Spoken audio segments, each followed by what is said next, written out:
വീറ്റുകാരുടെ പുതിയൊരു എപ്പിസോഡിലേക്ക് എല്ലാവർക്കും സ്വാഗതം. അപ്പോൾ ഇന്നത്തെ നമ്മളെ പരിപാടി എന്താ വെച്ചാൽ കുറച്ച് മൾബറിൻ്റെ കൊമ്പ് ഓൺലൈനിൽ ഓർഡർ ചെയ്തിരുന്നു.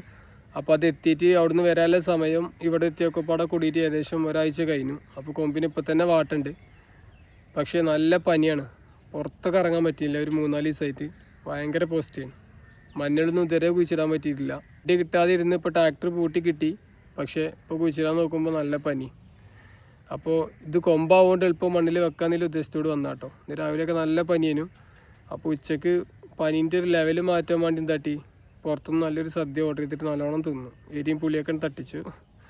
അങ്ങനെ നീച്ചിന് പോകുന്ന കേട്ടോ. ചെറിയൊരാക്കുണ്ട്. അപ്പോൾ എളുപ്പം ഇത് 10-300 കൊമ്പ് ഉണ്ടേനും. അപ്പോൾ ഇത് എളുപ്പം മണ്ണിലാക്കണം. അപ്പോൾ എന്തിനാണ് ചിലർക്ക് മൾബറി എന്നുള്ളൊരു സംശയം ഉണ്ടാവും. അത് നമ്മൾ തമിഴ്നാട് സൈഡിലൊക്കെ നല്ലോണം ആട് ഫാം ചെയ്യണോല് ഈ സാധനം നല്ലോണം കൊടുക്കലുണ്ട്. ഒരിക്കലും തീറ്റയായിട്ട് ഈ ഇല നല്ലോണം കൊടുക്കും. നമ്മളിവിടെ കുറവാണ്. അപ്പോൾ എൻ്റെ പ്ലാനിൽ കുറച്ച് മൾബറിൻ്റെ കൊമ്പും പാടെ നടാം. പിന്നെ അതുപോലെ തീറ്റപ്പുല്ലും. ഒരാട് ഫാം തുടങ്ങാൻ ചെറിയൊരു പ്ലാനുണ്ട്. ചെറിയ രീതിക്ക് ഒരു 4-5 എണ്ണത്തിൽ തുടങ്ങാനുള്ള താല്പര്യമുണ്ട്. അപ്പോൾ അതിറ്റേക്ക് തീറ്റ വേണമല്ലോ ഫസ്റ്റ്. അപ്പോൾ അതിന് വേണ്ടി കുഴിച്ചിടാൻ വേണ്ടി വന്ന കേട്ടോ. എന്താണെന്നൊന്നും അറിയില്ല, ഫസ്റ്റ് പരീക്ഷണമാണ്. പക്ഷെ ഇതിൻ്റെ ഒരു പ്രശ്നം ഞാൻ എപ്പോഴും കാണുന്നത് വെച്ചാൽ മൾബറി നല്ലോണം തെളിർത്ത് വരും. പിന്നെ അതിൻ്റെ ആ തൂമ്പുമ്പോൾ ഇങ്ങനെ ഇല പീരിന് അല്ലെങ്കിൽ എറുമ്പാൾ അല്ലെങ്കിൽ അവിടെ നിന്ന് ഇങ്ങോട്ടൊരു കേട് പോലെ ഇങ്ങനെ അല്ലെങ്കിൽ എന്തെങ്കിലും തിന്നും. മൾബറി ആണല്ലോ, പെട്ടെന്ന് എന്തെങ്കിലുമൊക്കെ ഇങ്ങനെ പുഴുക്കൾ കഴിക്കുന്ന ഒരു സ്വഭാവം കാണലുണ്ട്. അപ്പോൾ എന്തായാലും നമുക്കത് മേടിച്ച ആളവിടെ തന്നെ ചോദിക്കണം അതിൻ്റെ കാര്യങ്ങളൊക്കെ.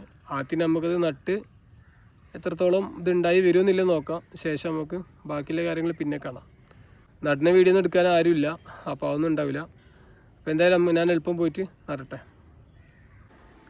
നമുക്ക് ഈ പാടത്തിന് തൊട്ടടുത്ത് കുറച്ച് സ്ഥലമുണ്ട് പള്ളിയിൽ. ഇതുണ്ടോ ഈ കാണുന്നത് ഈ ചെറിയ ഷെഡൊക്കെ വേറെ ആൾക്കാർ ഒരു കന്നിനെ കെട്ടാൻ വേണ്ടി കെട്ടിയതാണ്. പിന്നെ ഈ വായ ഉണ്ടോ, വായക്ക് മുമ്പ് ആരോ ഓല് വെച്ചിന്നാണ്. ഇതുപോലെ കാണുന്ന ഈ വായൻ്റെ രണ്ടിന് നടുക്ക് കാണുന്ന ചാലുണ്ടല്ലോ, ആ ചാലിൽ കൂടി ഇങ്ങനെ മൾബറി ഫുള്ളായിട്ട് വെക്കാന്നുള്ളൊരു പ്ലാനിലാണ്. ഇതിൻ്റെ ഒക്കെ ഇടയിൽ ഇങ്ങനെ ചാലുകളുണ്ട്, അതിലൊക്കെ വെക്കാന്നുള്ളൊരു പ്ലാനിലാണ് കേട്ടോ. ഇതാണ് നമ്മൾ പറഞ്ഞ മൾബറിൻ്റെ സ്റ്റെമ്പ് കേട്ടോ. അപ്പോൾ ഇതുപോലെ 2 എണ്ണം ഓരോന്ന് വെച്ചിട്ടൊക്കെയാണ് കുഴിച്ചിട്ടേക്കണത്. കണ്ടതുപോലെ ഇങ്ങനെ കുറേ കുഴിച്ചിട്ടേക്ക് കേട്ടോ. 10-300 പീസ്. ഇപ്പോൾ ഈ കയറ് കെട്ടിയ ബൗണ്ടറിൻ്റെ ഉള്ളിൽ കേട്ടോ, അതായത് ആ വായൻ്റെ നടുവത്തെ ചാലുകൂടി കേട്ടോ ഈ സാധനം ഫുള്ള് കുഴിച്ചിട്ടേക്കണേ. നന്നി മുളച്ച് വരികയാണെങ്കിൽ എന്തെങ്കിലും വളം എന്തെങ്കിലും ഇട്ട് 2 സൈഡിൽ നിന്നും മണ്ണിട്ട് കൊടുക്കാനും സുഖമാണ്. അപ്പോൾ ഈ വായപ്പോൾ ഒഴിവാക്കും കേട്ടോ. അപ്പോൾ വല്ല വായ വെട്ടിങ്ങനെ ഒഴിവാക്കും. ഇത് ജസ്റ്റ് ഇത് ഈ സ്ഥലം ഫുള്ളൊന്ന് വെയിൽ കിടക്കണം. പക്ഷെ അതിൻ്റെ മുമ്പ് വെറുതെ നമ്മൾ കുഴിച്ചിട്ടേക്കണം അറിയാൻ വേണ്ടിയിട്ട് ആൾക്കാർ ഇനി കന്നിനോട്ടോ അല്ലെങ്കിൽ വെറുതെ നടന്നു പോകുമ്പോഴോ ചവിട്ടാതെ ഇരിക്കാനേ. കാരണം ഈ സ്റ്റെമ്പ് ആവുകൊണ്ട് അളകിയ പോയില്ലേ. അപ്പോൾ പിന്നെ അതിന് വേണ്ടി ജസ്റ്റ് ഒന്നിങ്ങനെ കെട്ടിയതാട്ടോ. ഇതിപ്പോൾ ലാസ്റ്റ് സൈഡാട്ടോ കെട്ടാൻ. ഇതുമ്പാടെ ഇതുപോലെ ഇങ്ങനെ വലിച്ച് കെട്ടും. അപ്പോൾ ഇതിപ്പോൾ നമ്മൾ സാധനം കുഴിച്ചിട്ടതിൻ്റെ ചുറ്റോറം മാത്രമേ കെട്ടിയിട്ടുള്ളൂ കേട്ടോ. അല്ലാത്ത ബാക്കിയുള്ള സ്ഥലത്തിന് ചുറ്റോറൊന്നും കെട്ടിയിട്ടില്ല.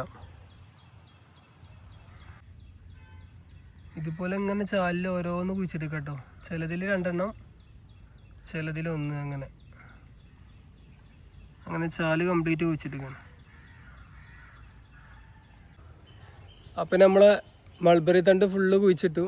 ചുറ്റോറും ഒരു കയറും കെട്ടി. നമ്മൾ കുഴിച്ചിട്ടിരിക്കണം അറിയാൻ വേണ്ടിയിട്ട് ആൾക്കാർ നടക്കുമ്പോഴോ അല്ലെങ്കിൽ കന്നുകാലികളൊക്കെ കൊണ്ടുപോകുമ്പോൾ അറിയാൻ വേണ്ടിയിട്ട് കേട്ടോ. അപ്പം ഇനി നമുക്ക് എന്തായാലും പെരുന്നാളോ കഴിഞ്ഞതിന് ശേഷം വരാം.